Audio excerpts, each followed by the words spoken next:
ତ ଆଜିକାଲି ବହୁତ କମ୍ପାନୀ ତାଙ୍କର ହାଇକ୍ ଆଉ ପ୍ରମୋସନ୍ ପରଫର୍ମାନ୍ସ ବୋନସ୍ ତ ବହୁତ ପ୍ରକାର ଭେରିଏବଲ୍ ପେ ଆପଣମାନେ ଜାଣିଥିବେ। ତ ସବୁ କମ୍ପାନୀ ଏବେ ଦେଉଛି। TCSର ବି ସେମିତି କିଛି ଅଛି। TCSର ଆକ୍ଚୁଆଲି ଟିକେ ଡିଫରେଣ୍ଟ। TCSର band weight A B C D ତାଙ୍କର ସବୁ ବ୍ୟାଣ୍ଡ ଦେଉଛି। ଏରେ ରହିଲେ ତୁମକୁ 4 to 6 5 6% ତୁମକୁ ମିଳିବ। ତ ତୁମେ ଯଦି ବିରେ ରହିବ ତୁମକୁ 1 ରୁ 3% ଯାଏ ମିଳିବ। ଦେନ୍ ତୁମେ ସିରେ ରହିଲେ ବି ଗଲା ତୁମର 2 to 3 1 to 3। ସି ରହିଲେ ତୁମକୁ କିଛି ମିଳିବନି। ଡି ରହିଲେ ତୁମର ସାଲାରୀ ମାଇନସ୍ ହେବ। ଦେନ୍ ଏବେ ଯେଉଁ ଜିନିଷ ରହୁଛି ସିରେ 1% ହିଁ ମିଳିବ, ତୁମର ଡିରେ ମାଇନସ୍ ହିଁ ହେବ। ତ ବହୁତ ପିଲା ଯେଉଁମାନେ ବି TCSରେ ଅଛନ୍ତି ସେମାନେ ବି ଜାଣିଛନ୍ତି ତାଙ୍କର ସବୁ ବ୍ୟାଣ୍ଡ ୱାଇଜ୍ ତାଙ୍କୁ ସାଲାରୀ ମିଳୁଛି। ତ ତାଙ୍କର ଯେମିତି ବ୍ୟାଣ୍ଡ ସେଇ ହିସାବରେ ପଇସା, ଯେଉଁମାନେ ଡି କ୍ୟାଟାଗୋରୀରେ ରହୁଛନ୍ତି ସେମାନଙ୍କ ସାଲାରୀ ହାଇକ୍ ବଦଳରେ ତାଙ୍କର ମାଇନସ୍ ନେଗେଟିଭ୍ ହିଁ ଚାଲିଛି। ତ ତାଙ୍କର କିଛି ପଇସା ବି କଟୁଛି, ଡିଡକ୍ଟ ବି ହେଉଛି। ତ ସାଲାରୀ ଯେତିକି ମିଳୁଥିବ, ମନେକର 25,000 ଟଙ୍କା ସାଲାରୀ, ତୁମର 20,000 ଟଙ୍କା 22,000 ଟଙ୍କା ସାଲାରୀ ଆସିବ। ତ ବହୁତ ପ୍ରକାର ଜିନିଷ ବର୍ତ୍ତମାନ IT ସେକ୍ଟରରେ ଚାଲିଛି। ଆଉ ରହିଲା ଯେଉଁ ବି କମ୍ପାନୀ ଏବେ ହାଇକ୍ କରୁଛି, ଅଲଗା କମ୍ପାନୀ ଯେଉଁମାନେ ବି ହାଇକ୍ କରିଛନ୍ତି ସେମାନେ ଏତେ ପରସେଣ୍ଟ ହାଇକ୍ ଦେଇନାହାନ୍ତି। 5 ବିଲୋ 5 7 6 4 3 2 ଏମିତି ହାଇକ୍ ମିଳିଛି।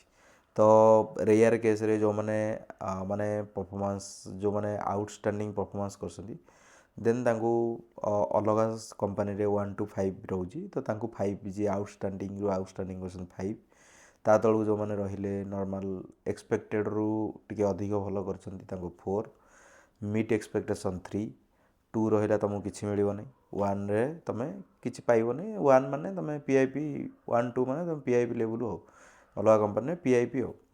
ତ ବହୁତ ପ୍ରକାର କମ୍ପାନୀରେ ବହୁତ ପ୍ରକାର ରୁଲ୍ ଚାଲିଛି। TCS ବର୍ତ୍ତମାନ ବହୁତ ପ୍ରକାର ପିଲା ଭାବୁଛନ୍ତି କି TCS ବହୁତ ଭଲ କମ୍ପାନୀ। TCS ଆକ୍ଚୁଆଲି ଭଲ କମ୍ପାନୀ। TCSରେ ପିଲା କ୍ୟାରିୟର ଗଢ଼ନ୍ତି। TCS ତୁମେ ଫ୍ରେଶର ଯଦି ଅଛ, ତୁମେ TCSର ବ୍ୟାଣ୍ଡ ତୁମର ଯଦି ଥିବ, ତୁମ ପାଖରେ TCS ତୁମେ ଜଏନ୍ କରିଛ, TCSରୁ ତୁମେ ଆସିଛ, ଦେନ୍ ବହୁତ କମ୍ପାନୀ ଗୋଟେ ବିଲିଭ୍ କରନ୍ତି, ହଁ ପିଲା ଗୋଟେ TCSରେ କାମ କରି ଆସିଛି, ଦେନ୍ ଭଲ ସେଇଟା ତୁମେ ଆଉ କେଉଁଠି ଜବ୍ ପାଇଲେ ବେଟର୍ ହେବ TCS ଟ୍ୟାଗ୍ଟା।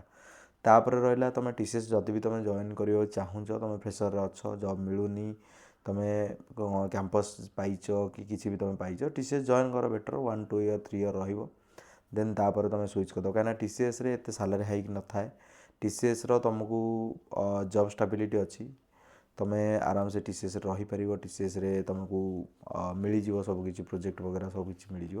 କିନ୍ତୁ ତୁମକୁ ସାଲାରୀ ତୁମେ ମାର୍କେଟ ହିସାବରେ ଯଦି ତୁମେ 3 ବର୍ଷ ରହିଲ, କି ତୁମକୁ ଯଦି ବି ପର୍ ଇୟର୍ ତୁମକୁ 10% ବି ହାଇକ୍ ହେଉଛି, ତୁମର 30% 3 ଇୟର୍ରେ ହେଉଛି, ଦେନ୍ ତୁମେ ଆଉ କିଛି କମ୍ପାନୀ ଜଏନ୍ କରିବ, ତୁମକୁ ଆଟଲିଷ୍ଟ 50% 70% 100% କି 200% ମାର୍କେଟ ହିସାବରେ, ତୁମକୁ ଯଦି ମାର୍କେଟ ଭଲ କଣ୍ଡିସନ୍ ଥିବ, ତୁମକୁ ସାଲାରୀ ସେଇ ହିସାବରେ ହାଇକ୍ ମିଳିବ। କିନ୍ତୁ TCS, ୱିପ୍ରୋ, ଇନଫୋସିସ୍, କଗ୍ନିଜାଣ୍ଟ ବହୁତ ପ୍ରକାର କମ୍ପାନୀ କ'ଣ କରୁଛି ଇନଫୋସିସ୍, ତ ଏବେ ସେମାନେ ମାସ୍ ହାୟରିଂ କଲେଜରୁ ହାୟରିଂ କରୁଛନ୍ତି। ଦେନ୍ ସେମାନେ ବହୁତ ପିଲା ତାଙ୍କୁ ଉଠେଇଛନ୍ତି, ବଲ୍କରେ ପିଲା ଉଠେଇକିରି ସେମାନେ ତାଙ୍କର ଅଲଗା ଅଲଗା ପ୍ରୋଜେକ୍ଟରେ ପକାଉଛନ୍ତି। ତ ସେମାନେ ବହୁତ ପ୍ରୋଜେକ୍ଟ ରହୁଛି TCSରେ ହେଉ, ଇନଫୋସିସ୍ରେ, ୱିପ୍ରୋରେ ହେଉ। ତ ସେମାନେ ଶୋ କରୁଛନ୍ତି କି ଆମର ଏତିକି ପିଲା ଅଛନ୍ତି, ବ୍ୟାଣ୍ଡୱିଡ୍ଥ ଅଛି, ଆମେ ଏତିକି କାମ କରିପାରିବୁ। ସେମାନେ ପ୍ରୋଜେକ୍ଟ ବି ଆଣୁଛନ୍ତି। TCSର ମ୍ୟାକ୍ସିମମ୍ ଗଭର୍ଣ୍ଣମେଣ୍ଟ ପ୍ରୋଜେକ୍ଟ ବି ଥାଏ। କିଛି କିଛି ଜାଗାରେ ଗଭର୍ଣ୍ଣମେଣ୍ଟ ପ୍ରୋଜେକ୍ଟ ପାଉଛନ୍ତି। ତ ଭୁବନେଶ୍ୱର ଲୋକେସନରେ ଗଭର୍ଣ୍ଣମେଣ୍ଟ ପ୍ରୋଜେକ୍ଟ TCS ରହୁଛି। ତ ଅଲଗା ଲୋକେସନରେ ବି ଏଠି ଗଭର୍ଣ୍ଣମେଣ୍ଟ ପ୍ରୋଜେକ୍ଟ ରହୁଛି। ତ TCSର ପିଲା ବି ସେଇ ହିସାବରେ TCS ହାୟର କରୁଛି। ଏବେ ଗୋଟେ ନ୍ୟୁଜ୍ ଆସିଥିଲା କି TCS ଆକ୍ଚୁଆଲି ତା'ର ଫ୍ରେଶର ଆଉ TCS ହାୟର କରିବନି, ଯେତିକି ହାୟର କରିଛି। ବର୍ତ୍ତମାନ ଏବେ ଆଉ ହାୟରିଂ ହେବନି ଫ୍ରେଶର। ତ ଦେନ୍ ଏକ୍ସପିରିଏନ୍ସ ଲେବୁଲ୍ରେ ହିଁ ହାୟର କରିବ। ତାପରେ ଆଉ ଗୋଟେ ଜିନିଷ ହେଲା, ଆଗରୁ ଯେତିକି ହାୟରିଂ ହେଉଥିଲା ମାର୍କେଟରେ, ୟା TCS ହେଉ, ୱିପ୍ରୋ, ଇନଫୋସିସ୍ ଯେଉଁ ବି କମ୍ପାନୀରେ ହେଉଥିଲା, ହାୟରିଂ ଲେବୁଲ୍ ବହୁତ କମିଯାଇଛି। ଆଜିକା ଡେଟ୍ରେ ହାୟରିଂ ଆଗରୁ ଯେମିତି ହେଉଥିଲା, ପୁରା ବଲ୍କରେ ହାୟରିଂ ହେଉଥିଲା, ମାସ୍ ହାୟରିଂ ଚାଲିଥିଲା, ତ ଏବେ ସେ ଜିନିଷ ନାହିଁ। ଏବେ ବର୍ତ୍ତମାନ ହାୟରିଂ ବହୁତ ଜାଗାରେ ଫ୍ରିଜ୍ ଅଛି। ବହୁତ କମ୍ପାନୀରେ ରିକ୍ୱାରମେଣ୍ଟ ହିଁ ନାହିଁ। ବହୁତ କମ୍ପାନୀରେ ଯେଉଁଠି ବି ରିକ୍ୱାରମେଣ୍ଟ ଅଛି, ତାଙ୍କର ଏତେ ମାତ୍ରାରେ ସେମାନେ ହାୟର ବି କରୁନାହାନ୍ତି। ଆଉ ଇଣ୍ଟରଭ୍ୟୁ ଲେବୁଲ୍ ବି ଟପ୍ ଯାଉଛି। ତାପରେ ରହିଲା ଇନଫୋସିସ୍, ୱିପ୍ରୋ, TCS।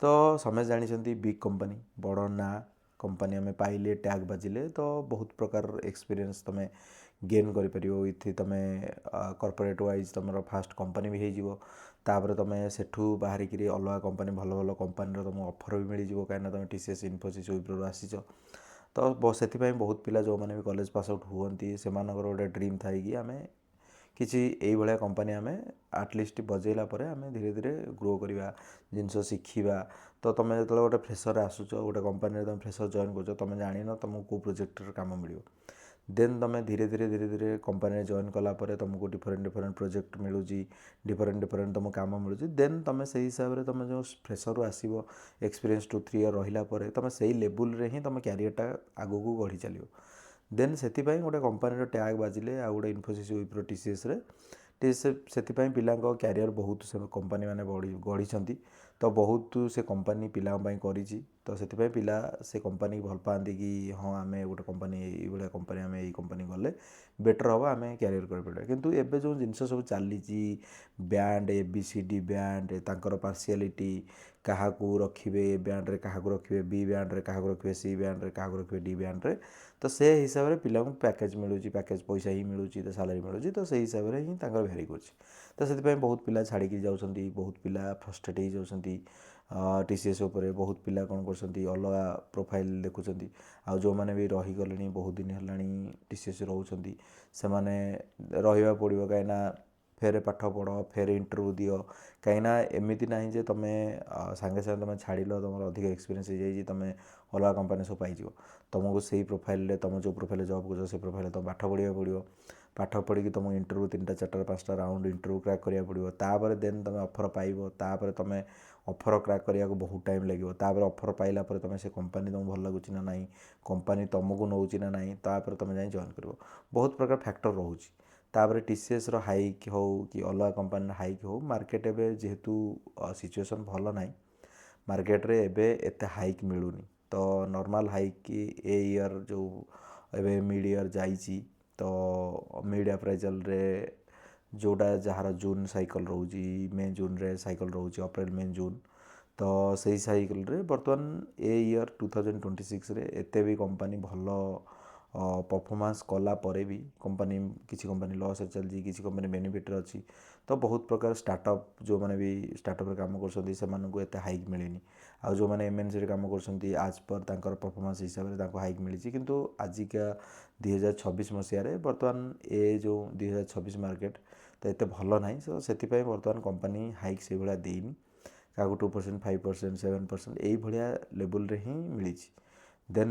अलग कंपनी भी सेम पाखापाखि रखी टीसीएस तुम तो बैंड हिसाब से तुम जान टीसीएस कौन कौन रोचे देन तुम डिसाइड कर कि तुम कौ कंपनी जॉइन कर टीसीएस जब फ्रेशर अच्छ टीसीएस जॉइन कर एक्सपीरियंस जब अच्छ टीसीएस जॉइन हाँ तुम पाखे ऑफर ना देन तुम लास्ट रश सिनारियो तुम हाँ जॉइन कर बेटर हम किसी असुविधा ना किंतु टीसीएस एत हाइक दौनी टीसीएस जो मैंने जाऊँगी लोकेशन वाइज तुमको जदि भुवनेश्वर लोकेशन मिलूँ कि तुमको कोलकाता लोकेशन मिलूँ जो मैंने ओडिशा पिला तुम से भी स्विच कर टीसीएस भी भल कंपनी ना अच्छी प्रोजेक्ट मिल तुम लोकेशन वाइज हो तुम पैसा आजिका मुझे जी शुणुली 30-40% रु अधिक टीसीएस दौनी तो नॉर्मल 20-25% 30% पाखापाखि रखुची देख तुमको जदि इंटरेस्ट अच्छी तुमको जदि अलग किसी लास्ट मोमेंट जाए तुमको किसी अलग ऑफर मिलूनी देन टीसीएस जाए पार टीसीएस 30% भी बहुत आउ आजिका मार्केट रे 30-40% पैकेज उठेबा भी